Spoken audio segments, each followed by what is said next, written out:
Ah, Olá! oi. Eu vou tentar tietar pouco, tá bom? Não, Você não que tem bom, né? noção da minha emoção aqui. Eu vou tentarei Não, tietar pouco. Muito não, obrigada, viu? que isso, é Já vou começar você. agradecendo. Nossa Senhora. Ai, tô até com um roteirinho aqui para não esquecer por causa da emoção. Você é boba, não. Gente, essa é Débora Diniz. Débora Diniz é antropóloga, é escritora, Meu Deus, Tá quantos livros bom, você já tá bom, escreveu? tá bom, tá bom. Professora, pesquisadora, tem um fã-clube enorme, tem um monte de amiga minha louca que ela tá aqui hoje. E Débora se apresenta melhor do que eu te apresentei, porque eu tô na emoção aqui ainda. Não, gente, a gente tá aqui para conversar Não, não precisa disso, não. Vamos lá. Tem alguma coisa importante que eu esqueci de falar, assim, Não, pelo menos, não, que você gostaria não, que as pessoas soubessem? não. O importante é que a gente está aqui junto e com todas as pessoas e que a gente vai conversar com o que as pessoas quiserem. Vamos seguir seu roteiro. Vamos seguir o roteiro. Uma coisa que eu fiquei muito feliz, eu já te admirava por outros motivos, e aí quando eu comecei a te seguir no Twitter, eu comecei a perceber que você entendia muito da questão da deficiência também, da questão do lugar da mulher nessa história toda. Então, minha admiração cresceu e eu já tinha pedido para a Débora, gente, para fazer essa live. Estava pensando um pouquinho com relação ao assunto, a gente acabou fechando o assunto, mas os assuntos se misturam, porque na última semana aconteceu um evento aí que é até interessante, né, Débora, que parece que é raro no Brasil, mas na verdade não é, né? A gente sabe, é porque alguns chegam à mídia, alguns chegam a ser a publicidade, aos jornais, e a gente fica sabendo, mas a verdade é que é uma coisa muito comum no nosso cotidiano, que é o estupro de meninas. Né? E a gente viu aí uma menina de 10 anos que foi estuprada por alguém da família, e normalmente é isso que acontece, né? Quem estupra é alguém próximo, e engravidou, e a justiça no Brasil permite o aborto nesses casos, e o primeiro hospital que ela foi no Espírito Santo se negou a realizar o procedimento para interromper a gestação. Quer dizer, essa menina foi sofrendo várias violências, né? Até porque ela já era estuprada desde os 6 anos de idade, e quem acompanhou isso de perto provavelmente perdeu o sono. Eu fiquei uns 3 dias essa semana sem dormir direito, e Débora, eu tenho certeza que é uma dessas. E aí ontem, quando ela consegue ser atendida num hospital em Recife para fazer a interrupção da gestação, foi um grupo fundamentalista lá para a porta e começou a orar, não sei pelo quê, porque é bem o que disse um ativista lá, eles estavam orando para uma menina de 10 anos parir. Para mim foi a descrição perfeita. E teve umas coisas que me chamaram muito a atenção, e eu até falei que eu queria que você começasse hoje comentando sobre isso, porque se exibiu o nome da criança no Twitter e no YouTube, se exibiu o hospital onde ia ser feito o procedimento, mais violências em cima dessa menina, mas não se exibiu o rosto do estuprador, não se falou nem o nome do estuprador. Né? Parece que a indignação foi mais pela interrupção da gestação, que foi resultante de um estupro, do que pelo estupro de uma menina de 10 anos de idade desde os 6 anos de idade. O que isso diz sobre a nossa sociedade? André, primeiro, muito obrigada pela sua generosidade de ter começado com essa pergunta, que eu tenho certeza que muitas pessoas. É a primeira vez que eu estou falando em viva voz sobre essa questão. Escrevi muito nos últimos dias. E o tema do aborto é a razão da minha pesquisa, a razão de como a minha vida hoje está, muito embora eu nunca tenha vivido um aborto. Essa não é uma experiência privada minha, né? Então, aqui também é uma provocação muito importante de que nós podemos nos solidarizar, nos aproximar da dor das outras, sem que essa seja a nossa dor. É de um diferente lugar, mas a solidariedade ela é um sentimento, um convite ético muito importante. Mas vamos para a sua pergunta, né? Nós temos essa figura do agressor, que ele não foi divulgado, ele não foi nomeado, e eu queria até dizer que uma democracia correta talvez tivesse que fazer isso, porque as pessoas têm o seu devido direito ao julgamento. E quem tem que julgar é o judiciário, fazer a investigação, mas nós não precisamos perseguir este homem e achincalhá-lo para dizer que há algo de errado nessas pessoas que nomeiam essa menina e nomeiam pela primeira vez, André. Porque essa foi uma menina anônima durante 10 anos. Ela foi uma menina anonimizada e silenciada durante 4 anos em que sofreu essa violência. E não vale aqui colocar o dedo nessa avó. O silêncio de todas nós, é dessa escola que não identificou, é de algo que mudava na vida dessa menina e ninguém percebeu. E ela representa, e é por isso que tem que doer em todas nós profundamente, várias camadas de desigualdade, de opressão da nossa vida comum. Ela é uma menina negra, ela é uma menina pobre, ela é uma menina criada pela avó, que tinha um trabalho informal. Eu adoraria saber se estava no auxílio emergencial, porque é ainda mais a cara de quem nós estamos falando no país, e que viveu sozinha, esse escondido do próprio corpo, que talvez nem ela soubesse o que era, a violência durante 4 anos. Isso temos que nomear da maneira com que tem que ser, é tortura. Tortura é isso. E aí o que acontece? Quando ela procura, quando ela chega ao Estado, o Estado faz uma segunda camada com o poder médico de maus tratos a essa menina. Aqui nós não podemos, na nossa conversa sobre deficiência, sobre maternidades atípicas, nós sabemos o quanto o poder médico é um poder interpelador e opressor. Ele pode ser muitas vezes cuidador, mas ele é muitas vezes opressor das maternidades atípicas. Então, o que é que essa menina chega aqui num serviço de saúde pública? O que acontece em Estado? Entenda, nós estamos falando de um Estado, nós não estamos falando da esquina da sua casa ou da minha casa. Todos os médicos declaram objeção de consciência. Isso não é objeção de consciência, isso é omissão de socorro. A uma menina de 10 anos com risco de morte, o nome é omissão de socorro. Então, esse espetáculo que nós vamos ver, que se torna um espetáculo em âmbito nacional, ainda mais com os fanáticos, e o nome que tem que ser dado é esse, os fanáticos que anomeiam pelo ódio, pelo fanatismo do aborto, não anomeiam para protegê-la. Porque a proteção aqui, este é o momento que pede o cuidado ao nome dela, que é simbólico e real. É cuidar para que ela possa existir depois desse momento, que é um momento de ruptura da própria existência. Então, a mim é muito significativo que uma menina anonimizada e anônima venha a ser nomeada pelo ódio e pelo fanatismo. E venha a ser nomeada publicamente como uma forma de desaparecê-la diante do seu sofrimento. Então, o momento em que essa mulher branca, em que essa mulher com uma tornozeleira, né, ou seja, alguém que está à margem da lei, a nomeia para uma convocação de uma fúria fanática a um corpo indefeso de 10 anos, em nome de uma questão moral, que aqui nesse caso é de salvá-la, nós estamos falando de todas as formas de opressão, de discriminação, de perversão da nossa vida comum. Falei muito, André. Não, Pode me cortar. você falou bem, e eu estava lembrando de uma coisa que eu vi.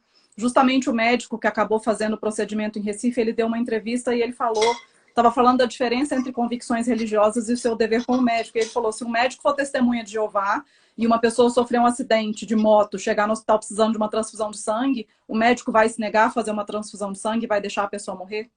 Então, qual que é a diferença aí, né? A gente sabe qual é a diferença, né? A gente sabe exatamente qual é a diferença. Mas foi extremamente sofrido, até porque a gente sabe que esse foi um caso que chegou na mídia. A gente sabe que isso é uma coisa que acontece com frequência no Brasil. E aí ele atravessa, sabe? Ele atravessa isso que você está chamando de chegar a ser as notícias. E aqui é uma boa discussão para nós, eu diria, sobre mulheres, sobre feminismo, sobre direitos, como as pessoas quiserem chamar os direitos das mulheres. Eu os convoco pelo feminismo, que é isso, é aquele momento que aquele grupo de mulheres também vai para a porta do hospital para dizer, você não está sozinho, vai fazer uma outra convocação de cuidado, né, essa menina. Mas tiveram homens muito importantes para a proteção dessa menina. O juiz foi um homem, o promotor foi um homem, a assistente social é uma mulher, a que acompanhou ela na viagem, o médico que faz o procedimento é um homem. Não há luta para romper com essas amarras da desigualdade, em que essa solidariedade não se estenda para além dos nossos próprios corpos. Entende o que eu quero dizer? Essa luta para proteger essa menina, nós precisamos sim dos homens, nós precisamos muito das mulheres, e eu sei que a sua comunidade é uma comunidade majoritariamente de mulheres cuidadoras, mas nós também precisamos dos homens e dos homens cuidadores, né? Sim. Gente, tem muita gente comentando aí, desabilita os comentários. Não, enquanto os comentários estiverem civilizados, os comentários vão ficar abertos. Estamos de olho. Bom, vamos voltar não. Vamos começar a falar um pouquinho do trabalho lá do documentário. O documentário é rapidinho, eu pedi para as pessoas verem assim de dever de casa mesmo, né? Eu queria que você contasse um pouquinho sobre esse trabalho. Como é que foi, tipo, vou para lá fazer este trabalho e esses meses que você passou conversando com essas mulheres que foram afetadas pela Zika, conversando com médicos, pesquisadores, etc, etc. Conta um pouquinho para a gente do início desse projeto. Eu sou nordestina, eu sou alagoana, e ali era o epicentro da pandemia, da epidemia de Zika, né, nos primeiros meses. Mas Campina Grande não estava na minha rota de me deslocar de Brasília para Campina Grande, onde era um dos verdadeiros epicentros e as primeiras descobertas de que algo tocava as mulheres de uma maneira diferente. E um dia eu recebo um telefonema de uma médica, dessas médicas cuidadoras, sabe, de alisar a barriga, de ficar horas junto de uma mulher para ela parir, a doutora Melânia Amorim. Um Ah, dia ela me... Melânia, minha amiga maravilhosa. Só disse ela. E ela me liga, e ela diz assim, aqui é Melânia. Aqui é Melânia, e eu tenho aqui tantas mulheres que estão passando isso, você tem que vir aqui, você tem. Melânia manda em mim, né? Então, em 2 dias eu estava lá. E aí, o que ali eu começo a ouvir era uma história que a ciência ainda não estava contando, porque nós não sabíamos ainda o que estava acontecendo. Eram essas médicas, se antes eu falei dos médicos que desamparavam, agora a gente está falando das médicas que abraçam, que acolhem, que alisam. Né? Doutora Adriana, doutora Melânia, são médicas que fazem isso. Isso faz muita diferença na vida de uma mulher em um momento como era aquele. Não havia ciência, não havia informação e haviam perguntas, que era o nascimento das criancinhas de cabecinha miúda, que era isso que se sabia. E quando se perguntava para essas mulheres o que foi que aconteceu na sua gravidez, as mulheres sabem o que é uma experiência da gravidez, porque muitas delas já tiveram outro filho. Então elas diziam, doutora, não teve nada diferente, a única coisa que teve diferente foi uma alergia, foi uma coceira. E muitas diziam não teve nada. Porque a gente está falando de uma região do país, André, que durante anos as pessoas vivem com dengue, chikungunya, com as doenças tropicais, e você tem uma vivência do corpo que é diferente das elites urbanas, como era a minha. Quando eu vou para ali e adoeço de Zika, eu tinha certeza que eu estava, né, a alma estava saindo do corpo. Aí você vai dizer, é porque você é hipersensível? Não, porque o adoecimento ela também é uma experiência de classe. Ela também é uma experiência de permitir-se adoecer e permitir-se ser cuidada. Então, quando aquelas mulheres falavam daquela mesma doença que eu dizia, bem, claro que aqui está a dimensão de classe, né? A dimensão de existência. Bem, mas quando eu chego ali, Melânia me disse, tem que ouvi-las, conhecer essas histórias. Em geral, quando a gente faz filme em ciências sociais, em antropologia, tudo isso que eu falo para você de campo disciplinar, eu sou super fajuta, né? Porque eu faço de tudo um pouco, então você acaba não fazendo nada muito em profundidade. Mas quando você faz filme, em geral você faz um filme depois que você domina uma história, que você domina o que você vai contar. Você já está muito tempo naquela pesquisa, né? No que a gente chama trabalho de campo em antropologia. E aqui foi o contrário. Eu comecei com uma câmera, que eu disse, aqui tem uma urgência. O mundo tem que ouvir essas mulheres, assim como eu tive que ouvir, e essa história ser contada. E ser contada nos termos delas. Então, Zika é um documentário que conta a história de algumas dessas mulheres, inclusive a primeira mulher que se identificou no líquido amniótico, no filho que foi nasceu e faleceu, em que se comprova o que é chamada transmissão vertical do vírus, de Zika, e os riscos para má formação no feto. Então, esse é um filme que permitiu, aquele era um momento de um debate de laboratório. Quem falava sobre Zika eram virologistas, eram gente da epidemiologia, tinha algumas obstetras ali no meio, tinha alguns médicos de medicina fetal, mas pouco. Aquele era o momento que você via aquelas mulheres falando. Aquilo muda. Aquilo muda, inclusive, para os cientistas de bancada, de laboratório, que me diziam, eles me escreviam e diziam, Débora, essa senhora que falou aqui, essa moça que falou, é esse tubinho de sangue que eu analiso. E isso para mim era mágico também, né? Que era conversar com outras pessoas que entender que quando você está analisando uma partida de sangue, quando você está numa bancada de laboratório, tem pessoas com histórias, com biografias, com sofrimentos, com esperanças por trás daquilo ali. Então, Zika começa com esse filme.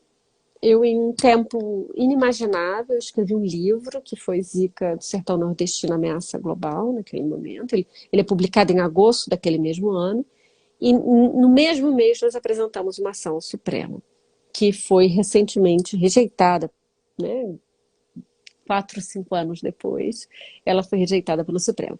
As pessoas contam muito, eu vou parar para Nem passar para demorou, você. né? Deixa eu só Não, fazer uma, diga. Débora, que as pessoas estão reclamando muito que os comentários estão tampando o seu lindo rosto. Então, assim, gente, clica no meu rosto que os comentários somem. É só clicar aqui na minha cara, tá bom? Não, mas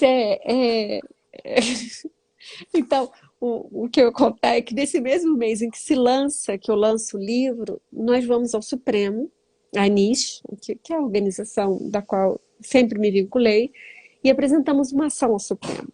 As pessoas adoram contar essa história e equivale você me perguntar isso, porque a sua comunidade se importa. As pessoas me diziam assim, mas Débora, como falar de aborto e Zika? Isso não era eugênico para as pessoas com deficiência? Você que escreve tanto sobre isso. Eu acho que esse é um bom momento da gente esclarecer. A ação, ela era, porque o Supremo rejeitou, era uma ação ampla, em que ela pedia que as mulheres tivessem acesso ao repelente. Você consegue imaginar você ir à Suprema Corte de um país para pedir que as mulheres tenham acesso a repelente? É surreal. Entenda. O segundo era acesso à informação, que nas escolas, nos hospitais se falasse que tinha Zika. Zika continua no Brasil. Nós temos Covid e agora tem Zika. Continua nascendo crianças afetadas por Zika. Então nós queríamos continuar se falando que tem risco de transmissão sexual, que tem o risco do mosquito. Terceiro pedido era que as mulheres grávidas e em sofrimento mental, André, muito importante, em sofrimento mental, ela estava angustiada, ela dizia, eu não sei o que vai ser de mim, eu não sei o que vai acontecer com a minha vida. Não era nada pelo feto, até porque o diagnóstico é tardio na gestação. Era ela que ela pudesse interromper a gestação. As pessoas não ouvem, elas dizem, é aborto por má formação, por microcefalia. Não! É você estar vivendo uma tortura, uma agonia de estar grávida numa epidemia da qual você não sabe o que vai acontecer com você. O que está acontecendo agora com a pandemia de Covid? Até Nós porque a temos... solução que eles tinham dado até aquele momento é mulheres não engravidem. A gente está Isso, desconfiado que é o Zika, não engravidem. Né? isso. Então você imagina que esse mesmo estado que fala mulheres não engravidem é o estado que vai falar em eugenia contra... Nenhuma mulher era obrigada, seria obrigada a nada. Nenhuma mulher seria obrigada a nenhuma decisão da sua gestação. E era para proteger a saúde mental dela, se assim ela quisesse. E havia 2 pedidos finais. Um, que era garantir que essa mulher tivesse acesso a meios de transporte para estimulação precoce dos seus bebês. Porque a gente está falando do sertão de Alagoas. A gente está falando do sertão da Paraíba. Sertão de Pernambuco, que é 5 horas para meia hora de estimulação precoce. E que essas mulheres agora estão absurdamente desamparadas com a pandemia. E ninguém fala disso.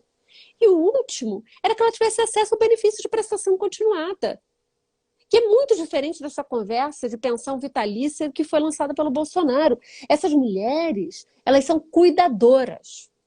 Uma criança com múltiplas dependências, ela precisa de um corpo que é a sua própria extensão para a vida. E essa mulher muitas vezes tem que sair do mundo do trabalho remunerado, ela tem que deixar de estudar. Só que ela existe. Eu sei que eu estou falando isso para alguém que sabe isso Eu existencialmente. estou adorando ouvir, assim, mais gente precisa ouvir, de repente vindo da sua boca mesmo, né? É isso. Eu sei que eu estou falando para o meu espelho, né? Assim, Não, eu estou descrevendo você. Mas essas são mulheres que elas têm quase que um selfie transparente. Quer dizer, aqui está a minha extensão desse meu filho para comer, para ir ao banheiro, para dormir. Então, como não falar que essa mulher tem que ser protegida pelo sistema de proteção social brasileira? Porque é o seu filho que é protegido, que é bastante legítimo. Mas imagine você, tragicamente, se esse filho tragicamente, se esse filho venha a falecer com precocemente na vida dela, no momento em que uma mulher não espera, né, perder o seu filho. Mas essa mulher passou 10 anos, 15 anos como cuidadora. Aí você vai dizer a ela, volte agora ao mundo do trabalho? Você que deixou a escola, você que tinha outros filhos. Então esse era o pedido.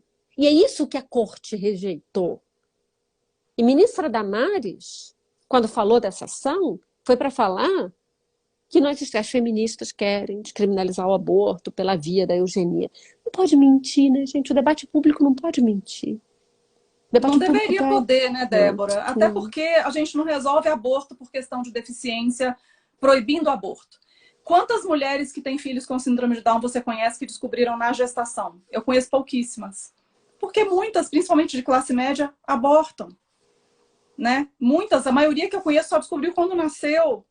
Agora, você não resolve proibindo o aborto, você resolve investindo em políticas públicas para que aquela mulher não tenha pânico de ter um filho com deficiência, porque vê tantas outras famílias desamparadas. Você investe com a educação anticapacitista. Né? Não é a proibição que resolve. E nós não podemos, você está certíssima, né? Você está certíssima. Mas também nós não podemos colocar a responsabilidade sobre a discriminação em uma mulher individual, numa decisão que ela tome. Não é a decisão que ela toma que causa discriminação contra as pessoas com deficiência. Ou que vai trazer dignidade se ela não fizer, né? Não é isso que traz a dignidade da pessoa com deficiência. A maternidade não é um castigo. A maternidade tem que ser um ato profundo de amor e de cuidado. Eu não tenho filhos. Então eu falo disso como uma filha. Como uma filha que sou de uma boa mãe. Então, e de outras mulheres que eu vejo sobre o que é a maternidade, sobre o que é o cuidado. Ela não pode ser um castigo. Não pode. E de ninguém com deficiência ou sem deficiência. Então nós não podemos confundir um debate moral que é sobre como nós acreditamos que há vida, os sentidos da vida, debates filosóficos sobre o início da vida, isso tudo é legítimo na democracia, com outra coisa, que é prender mulheres por fazerem aborto, que é acusar uma mulher concreta, de carne e osso, de eugênica, porque ela está tomando uma decisão. Não. Isso é novamente nomear o alvo errado e num campo que nós acreditamos ser de quem quer promover a igualdade, né? E qual foi a opção que foi dada para essas mulheres, então, Débora? Porque eu já ouvi você falar que a maioria eram mulheres muito pobres, de áreas com saneamento básico muito ruim. Ok, a gente já entendeu quais opções não foram dadas. O que foi dado para elas? O abandono, André, o abandono. Essas eram mulheres anônimas antes da chegada da pandemia. E elas são agora as mulheres anônimas e abandonadas depois da pandemia com o Covid. Eu peço muito que as pessoas exercitem a imaginação. Os bebês miudinhos, de cabeça miudinha, que nasceram, e da qual a ciência não sabia traçar um prognóstico, é uma coisa inquietante para uma mãe receber um diagnóstico de qualquer alteração da diversidade humana do que ela imagina que seja a expectativa de normalidade ou de regra ao seu filhinho. Mas mais ainda, é angustiante receber um diagnóstico que diz eu não sei. E ela cada dia acompanha as perdas daquilo que ela não sabe e que a ciência vai fazendo o prognóstico, que é chamado traçar o futuro, né? À medida em que ela vai cuidando. Então, a ciência doméstica do cuidado, eu participo de muitos grupos de WhatsApp, são os únicos grupos de WhatsApp que eu aceito, são das mães que cuidam dos seus filhos com a síndrome de Zika, e elas descobrem as coisas antes que a ciência saiba, porque elas compartilham, elas filmam, elas dizem, olha, isso aqui é uma convulsão, isso aqui agora, e elas trocam informações sobre medicamentos e dosagens, porque a ciência do cuidado doméstico, ela é uma forma de ciência. E especialmente quando a ciência não conhece, a ciência da bancada, né? Não conhece ainda. Então hoje elas estão abandonadas, elas estão desenvolvendo métodos entre si sobre como manter estimulação precoce. Os seus bebês cresceram, são bebês de 4, 5 anos, eles já são pesados para elas carregarem. Elas são mulheres dependentes de um transporte público e de áreas rurais, dependentes dos favores das prefeituras, porque não é considerado direito, e que durante a pandemia foi considerado serviço desessencial, não essencial. Então você tem um processo de regressão, você sabe disso, todas sabemos. Uma criança que necessita de estímulos, ela não estimulada, ela tem um processo de regressão do seu desenvolvimento. Eu resolvi dar esse nome de abandonos, porque a gente sabe que quando a gente fala de maternidade atípica, são muitos, né? Muitas pessoas dizem que a família nunca mais visitou, que os avós não aceitam o neto e só visitam o neto que é típico e não visitam o neto com deficiência. O Estado é isso aí tudo que você falou. Isso tudo, e a gente está cansado de ver aqui. É uma coisa que todo mês a gente vê, são mulheres que tentaram se matar ou conseguiram pelo desespero, porque tiveram seu BPC cortado e não tem como pagar as contas, porque tiveram que abandonar o mercado formal de trabalho para poder ser cuidadoras o tempo inteiro. E uma outra coisa que a gente sabe que acontece muito é o abandono paterno, que é epidêmico no nosso meio. É muito comum isso. Teve aquela pesquisa do Instituto Baresi que diz que 78% dos pais abandonam os filhos com síndromes raras.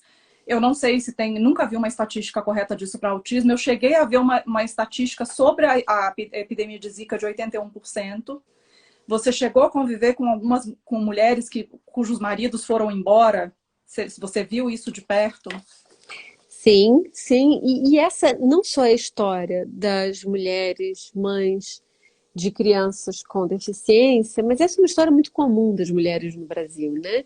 Só que esse é um abandono que ele tem um impacto singular na vida dessa mulher. Eu, de novo, peço que as pessoas usem a imaginação.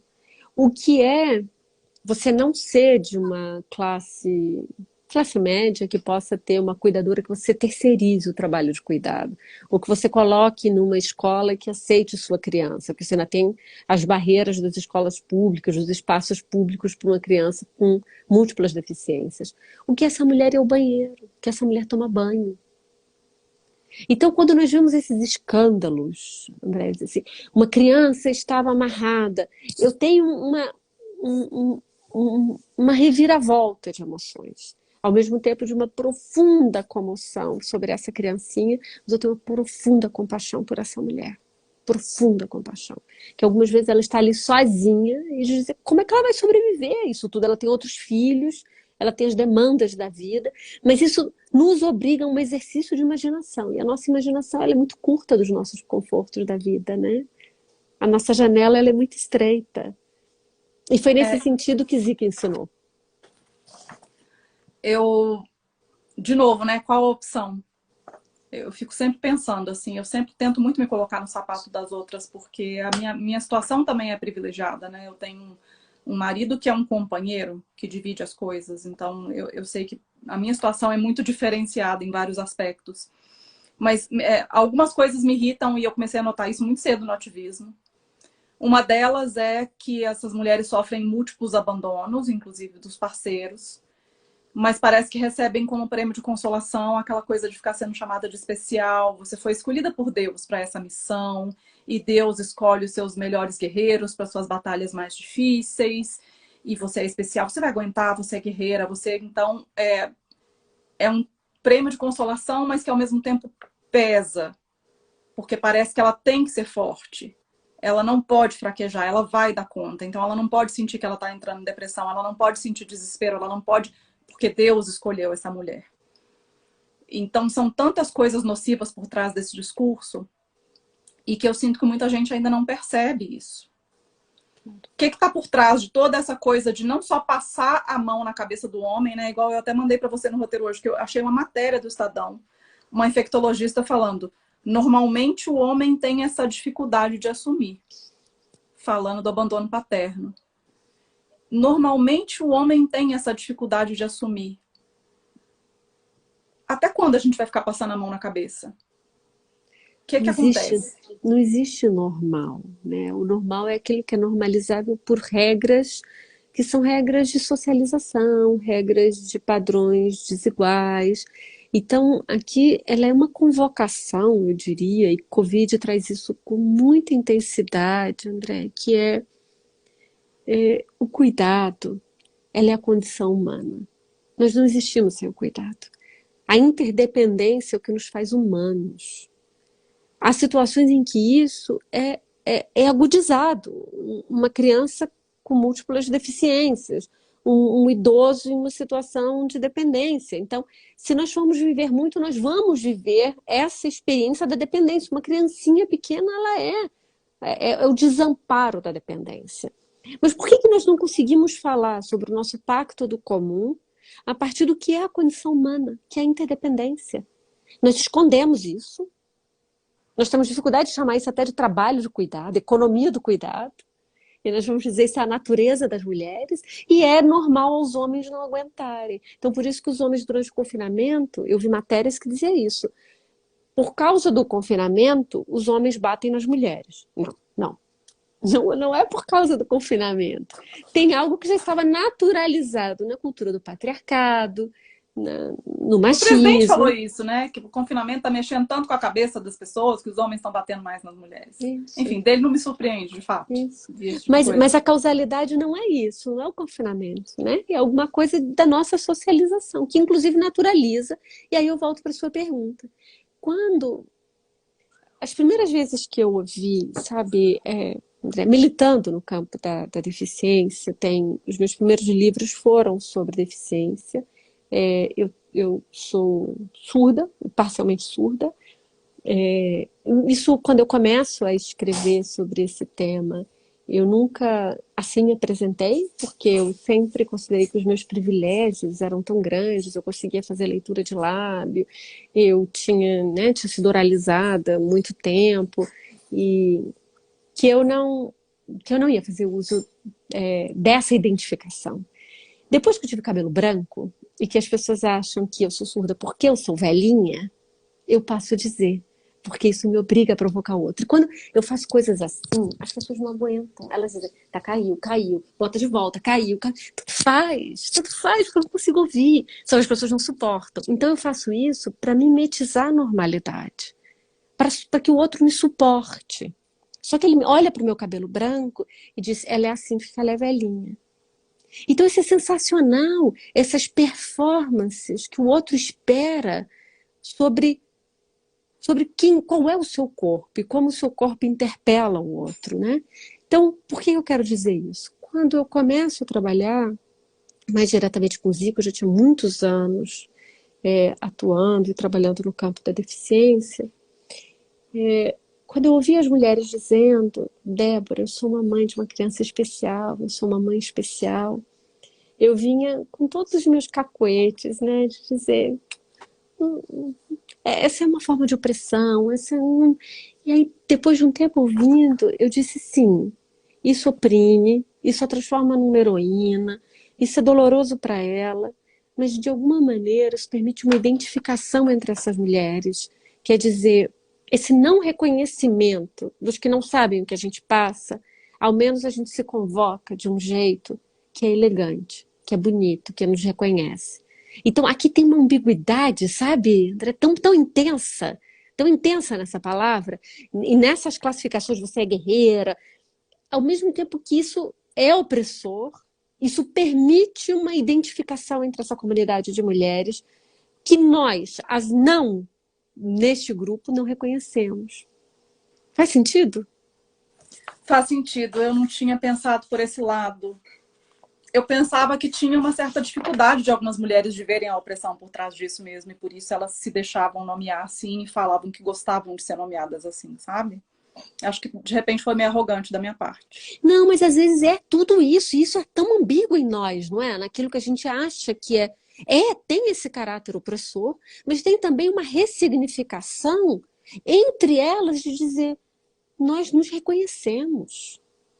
Nós nos reconhecemos nessa batalha do menino que não dorme a noite inteira, que é a 5ª vez que está sendo internado nesse ano, e que está difícil, que ele está chorando e que eu estou sozinha.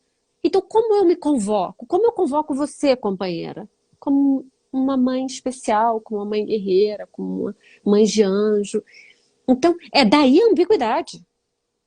A dúvida, que eu diria, é quando outros a convocam assim. Uma coisa é elas se convocarem assim. Mas quando outros a convocam assim, é muito mais o poder da opressão se movendo. Aí você está certa. Mas eu posso tá errada, tá... Não, eu gostei da provocação. Achei interessante. Ô, gente, eu desabilitei o comentário porque tinha muita gente reclamando dos comentários. Agora eu habilitei de novo porque tinha gente reclamando que eu tinha desabilitado. Então, assim, vocês se resolvam aí, tá? Mas para de reclamar. Assiste a live e para de reclamar dos comentários. Ó, Melânia. Oi, querida. Beijo, Ei, amada. Melânia! Não, tem gente aqui, por exemplo, dizendo isso. Eu odeio ser chamada de guerreira. É isso, é isso. Mas quando eu vejo os grupos das mães, André, sendo chamadas mães de anjo, eu vou dizer, caramba, que interpelação a mim essas mulheres estão fazendo? Será que são todas elas 150 mães alienadas? E porque eu tenho a sua interpelação a esse nome, entende? A Sim. mesma, a sua é a minha. Mas será que eu estou certa? Será que eu não estou conseguindo ouvir aqui, né? No sentido capacitista. Me incomoda muito como isso é usado meio que para dar um cala-boca às vezes, sabe? Então eu cansei de ir em audiências públicas e coisa que o senhor deputado lá na frente pegava o microfone e começava, porque vocês são especiais, vocês passam pelas adversidades, são escolhidas por Deus, e eu pensava, seu filho da puta, você devia estar aí fazendo política pública pra gente, tá aqui chamando a gente especial, né? Então, assim, isso sempre me irritou muito por esse lado, porque eu via muita hipocrisia. E muita hipocrisia também nessa, de novo, voltando à normatização, de que o homem vai embora. Porque a mulher sabe cuidar. E olha, eu sou mineira. Você é alagoana, que praias maravilhosas, hein, meu Deus.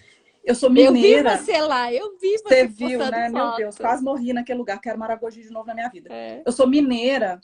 Então eu cresci ouvindo meus pais falando, ai, que bom que a gente teve 2 filhas, além de ter os 2 filhos, porque quem cuida dos pais quando eles envelhecem são as filhas. Porque a mulher é que tem esse dom, é a mulher que cuida. É. De onde veio isso? Alguém em algum momento instituiu que, olha, as mulheres agora é que vão se ferrar com isso. A gente vai colocar que tem que ser elas e de onde vem essa socialização?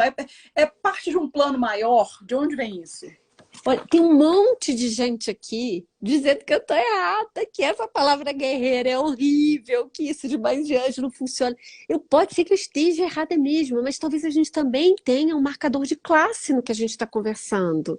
Sim, Que talvez quem está aqui são sim. mulheres mais parecidas com você, comigo. E não é porque a pobreza aliena, é porque são outros marcadores de descrição de qual é o seu lugar nessa labuta do cuidado e na definição da maternidade. Mas eu repito, eu posso estar errada. Mas também pode ser um marcador de classe entre nós. E que nós que estamos transitando com esse desagravo da interpelação masculina a nós, que é a sua pergunta. Quando os homens nos interpelam, como no destino da maternidade, no destino do cuidado, porque somos mulheres. Essa é a mesma interpelação do começo da nossa conversa, de por que fazer uma menina de 10 anos se manter grávida ao ponto de dar à luz correndo o risco de morrer, porque você tem controlar a reprodução biológica é controlar a reprodução social. O que é a reprodução social? São as formas de configuração de família, sobre quem é que cuida das crianças, por que os homens não suportam um choro de um bebê, por que os homens não suportam uma criança com deficiência. Você já notou, não sei se isso acontece com você, com as pessoas que estão aqui, as pessoas não conseguem saber como nos nomear, ou como nomear os corpos. Primeiro, elas têm 2 reações, né? É olhar assim, que é olhar fixamente, ou não olhar, que é o mesmo gesto, olhar fixamente ou não olhar, é o não reconhecimento do corpo. Então, ele causa surpresa, ele causa a abjeção. E outra é não saber nomear. Não saber como nomear, se você pode dizer. Então, as pessoas usam as palavras mais engraçadas, né? E quando eu fico olhando, eu digo, o que está acontecendo aqui? É que a falta do vocabulário é a falta da inexistência no comum. É tão incomum que a gente não consegue nomear, a gente não consegue falar. A gente não sabe como usar as palavras. Então, às vezes, quando eles estão falando guerreira, esse monte de besteira, é porque eu estou sabendo como nomear. Ao mesmo tempo que está num regime de controle. Sim, tá. E até com a pessoa com deficiência tem essa dificuldade. Ontem mesmo eu fiz um post no Twitter falando que, gente, não é criança especial que fala, é criança com deficiência. Foi gente lá me ensinar. Não, mas falar com deficiência é feio. Porque você é feio, você está sendo capacitista, cara. Quem decidiu isso foram as pessoas com deficiência na Convenção sobre os Direitos das Pessoas com Deficiência da ONU. E a pessoa foi lá brigar comigo e falar que deficiência era feio. Então tem umas, né, essa dificuldade de reconhecer, de nomear, achando que nomear tá xingando também. Tem É essa questão da isso. Por deficiência. quê? Por quê? Porque a deficiência. Aí agora vamos fazer aqui um debate que me parece muito importante. As pessoas vão dizer quais são as formas de classificação dos corpos e da existência que são discriminadas. Nós falamos de gênero, né? A sexagem do corpo como mulheres, homens, a sexualidade, ser um corpo trans, ser um corpo travesti, raça, né? Ser um corpo negro no Brasil. E nós falamos muito pouco sobre a deficiência, porque a deficiência é considerada uma tragédia da natureza. É ruim por natureza. Não ouvir é ruim. Não andar é ruim. Você não faz a pergunta que você não tem adaptação. De que você não dá uma rampa, que a rampa é bom para todo mundo. Seja para uma mulher grávida no fim de uma gestação, seja para uma pessoa idosa, seja para uma pessoa temporariamente com um problema de deambulação. Ele é, ele é intrinsecamente ruim. Então nós temos uma dificuldade de desbiologizar a deficiência. Porque a soberania da narrativa médica no senso comum de que é ruim, a neurodiversidade é ruim. Porque o padrão de normalidade é dado a todos e aqui estão os outros. E aí, claro, que você vai ter camadas, né? Você ser pobre, na neurodiversidade, ser preto, viver numa periferia, você tem o que a teoria vai chamar interseccionalidade de várias camadas de opressão. Mas nós falamos muito pouco da deficiência, porque a hegemonia do discurso médico, que sim é um discurso eugenista, ele é muito intenso para a vida comum. Então você vai dizer, é ruim. Eu não estou fazendo aqui glamorização de nenhuma forma de deficiência. Não é glamorização. É fazer uma pergunta sobre as vidas que convivem no comum, como nós lidamos com as discriminações que os corpos experimentam. Eu não estou aqui fazendo uma discussão sobre se as mulheres podem ou não ter direito ao aborto, a diagnóstico pré-natal genético. Eu acredito que elas podem tudo. Porque não estamos falando das pessoas entre nós, de mim, de você. O momento em que as pessoas estão entre nós, em que elas nasceram, aí começa o jogo de como nós vamos lutar pelas formas de igualdade. São duas coisas completamente diferentes.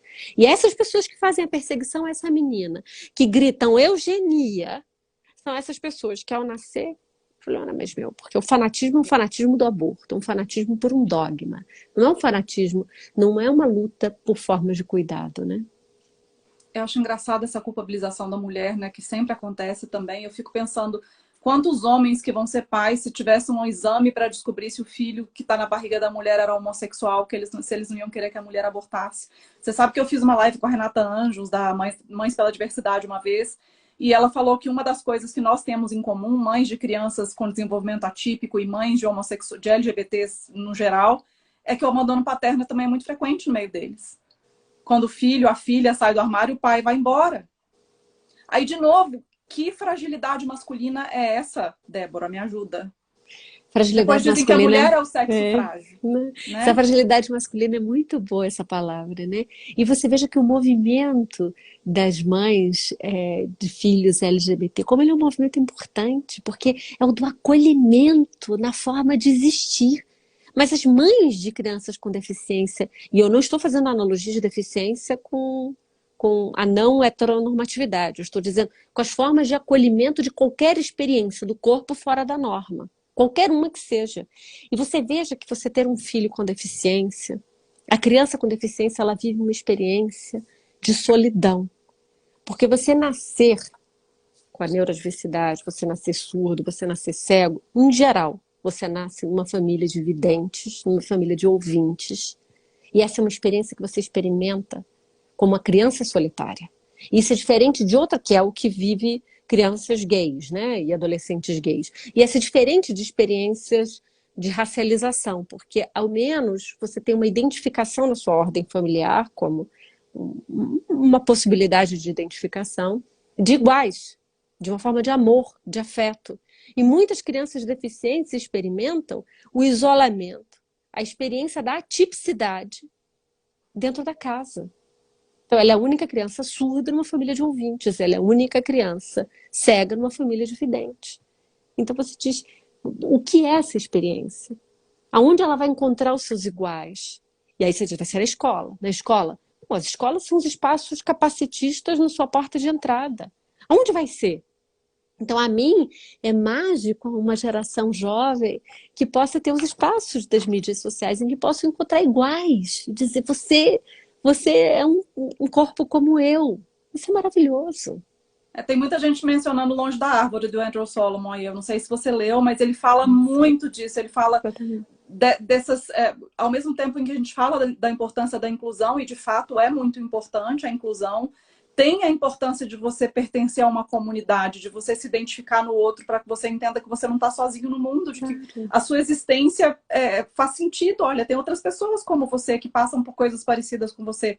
Isso é bom até para a própria autoestima da pessoa, né? E eu não sei se você chegou a ver o documentário, mas mostra uma menina com nanismo que vai na... assim, a alegria daquela menina é uma coisa que, sabe, contamina a gente depois também. Então, sim, tem essa questão do senso de comunidade mesmo. Não, e o senso de reconhecimento do humano no espelho do outro. A gente vê o outro muito mais do que a gente se vê. Então, imagine você ser uma criancinha e dizer... você vai ser um surdo manualista né, eu não sei, como é que você se identifica?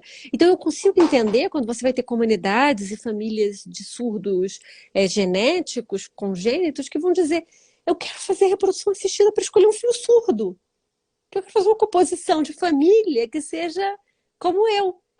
E como nos casos de nanismo também, né? Então, e isso é insuportável para o capacitismo. Conseguir imaginar que alguém possa fazer a escolha que é a escolha do corpo considerado objeto.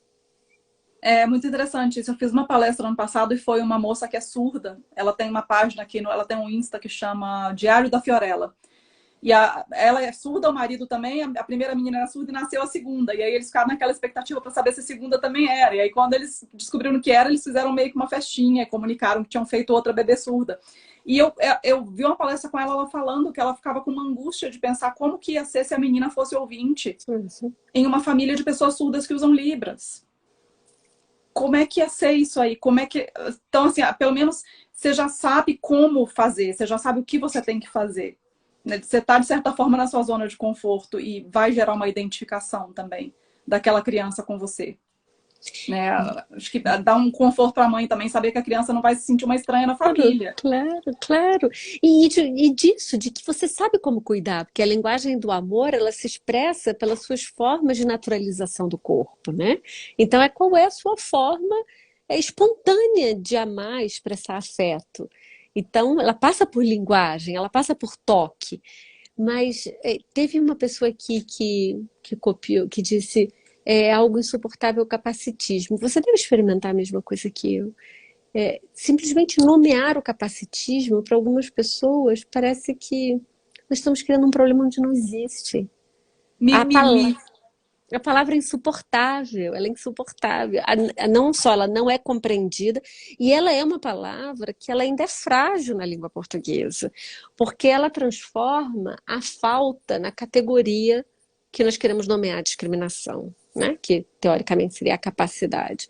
Se você pensar na língua inglesa, o neologismo ele é muito mais forte, porque deficiência é chamada, né, disability, e você fala disablism, que é essa discriminação por ser uma pessoa com deficiência. Aqui na língua portuguesa, nós não conseguimos fazer isso.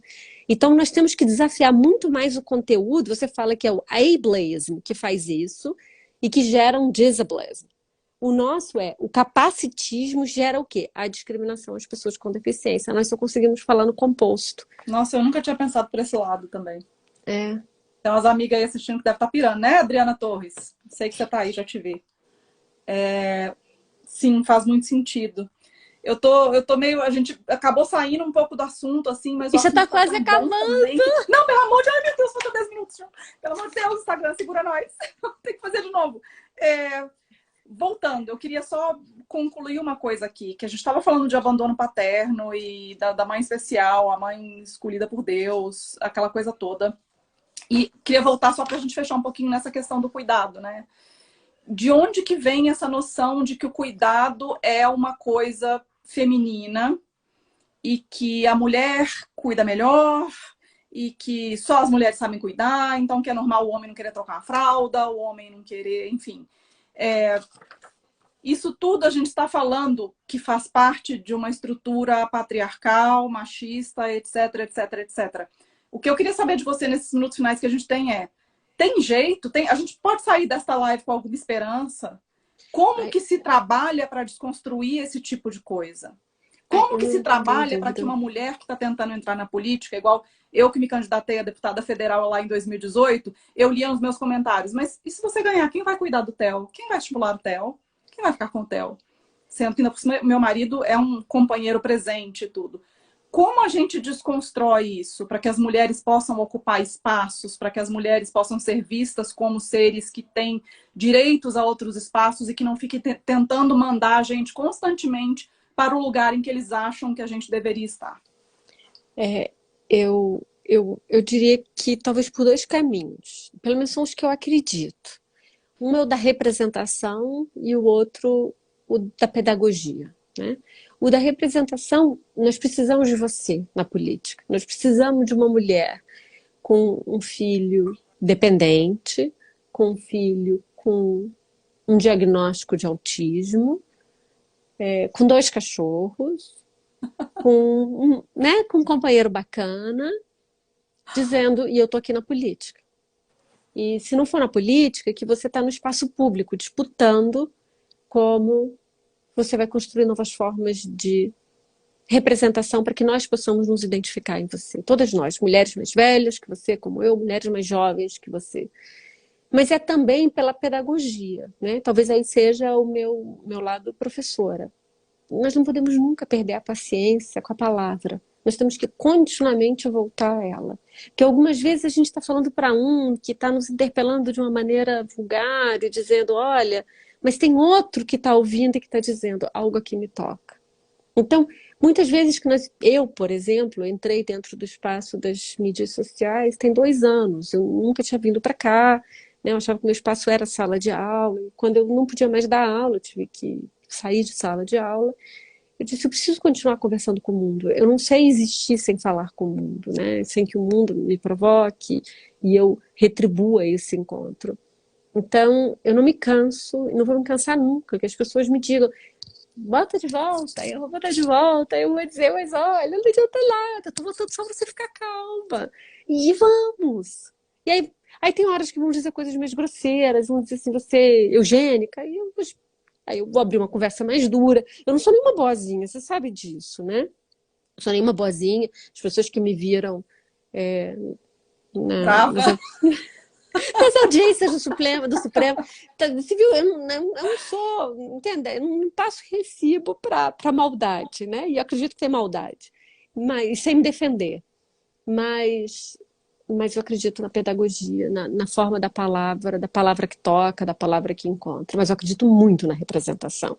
Então, essas são eleições que mulheres como você, na política, são fundamentais para a transformação de formas de reconhecimento. Que outras mulheres jovens, com seus filhinhos, com as suas diversidades, suas singularidades da vida, consigam ver em você uma forma possível de coexistir dimensões prazerosas e de sentido da vida. O matrimônio é só uma delas, o cuidado do Theo é outra. Mas há outras que você quer se encontrar, né, André? E o fogo amigo, para a gente fechar, Débora? Por que Não tanto é, fogo amigo? Lembra que eu te falei no Whats? lembro, mas não é todo mundo que toca você. Não pode ser todo mundo que toca você. Não pode ser todo mundo que me toca. Não pode. A gente tem que escolher quem nos toca. E aí, o nosso circuito de quem nos interpela, muitas pessoas gritam com a gente. Muitas pessoas, né? Não, você, isso comigo o tempo inteiro. Agora, quem me interpela ao ponto de eu girar, de eu dizer assim, caramba, é pouca gente. A gente não dá esse poder para todo mundo. Não dá. E não é todo mundo que a gente vai para a briga também, não, né? Então, como é que se conquista isso? Se conquista você criando um conjunto de pessoas das quais você confia, das quais vão cuidar de você, você vai cuidar delas, que vão ajudar você a seguir nesse caminho, um caminho sempre coletivo, mas com a certeza que não é todo mundo que nos interpela, até mesmo porque, eu vou repetir o que eu venho dizendo nos últimos dias, Nós ainda não definimos o pacto civilizatório de convivência nas redes sociais. Então as pessoas dizem, ah, e elas estão esquecendo que isso é uma palavra escrita, cara. Daqui a 10 anos isso está escrito, daqui a 20 anos está escrito. Você vai dizer isso a alguém em viva voz? Você diz isso às pessoas da sua comunidade? Não, você não diz. Como é que você escreve? Então, porque nós ainda não definimos. Só que essa geração, que é a nossa, que é das pessoas mais novas, de todo mundo que está convivendo nesse tempo histórico, vai ser interpelado pelo que disse. Quando as regras civilizatórias de convivência foram estabelecidas. E vai se dizer, você não pode xingar os outros, você não pode sair dizendo as coisas que as pessoas acham que podem dizer, né? É por isso que não pode ser interpelado. Eu tava com medo de ter que desabilitar os comentários por causa do xingamento. Os únicos xingamentos foram tá tampando o rosto da Débora os comentários, assim, não apareceu. Mas é você. Se fosse eu lá no meu Instagram hoje ligando, eu não ia nem ficar. Mas enfim, eu jamais vou dizer que não te afeta, porque eu sei que não é bem assim, né? Que não é porque a pessoa tá sorrindo que quer dizer que não afeta, e você já passou por muita coisa, muito, extremamente grave. Então, assim, é uma coisa que, assim como as pessoas com deficiência odeiam que se espalhe aqueles vídeos deles em coisas de superação e fala, você é exemplo de superação para mim, eu não vou falar isso para você jamais. Mas mulheres como você me inspiram e me dão força para continuar. Mas porque eu quero dizer uma coisa aqui. Esconder embaixo da cama e chorar, não é? Claro, mas eu quero dizer uma coisa objetiva para você. Quando eu vou insistir na alegria da vida, é porque essa é a única forma de viver, André. Eu saí do Brasil sem nada. Eu saí com um marido e 2 cachorros. A memória da minha vida é o que eu coloco no fundo das minhas lives quando eu estou na minha casa. Porque agora teve um furacão e eu tive que sair da casa. Mas assim, é tudo que eu tenho. Eu deixei meus livros, eu não visito os meus pais. Então, eu não acredito que o desterro é uma experiência feliz. Mas me desterrar na existência, me desterrar na palavra, é tudo que podiam querer. Então, a única forma que a gente não tem outra escolha para a vida, a não ser a alegria, que é a afirmação da vida. E essa é uma afirmação trágica sobre a vida, porque ela é muito breve, ela é muito curta. E eu tenho muita coisa para lutar e muita coisa para brigar. Então, eu tenho um vigor quando eu estou no confronto político.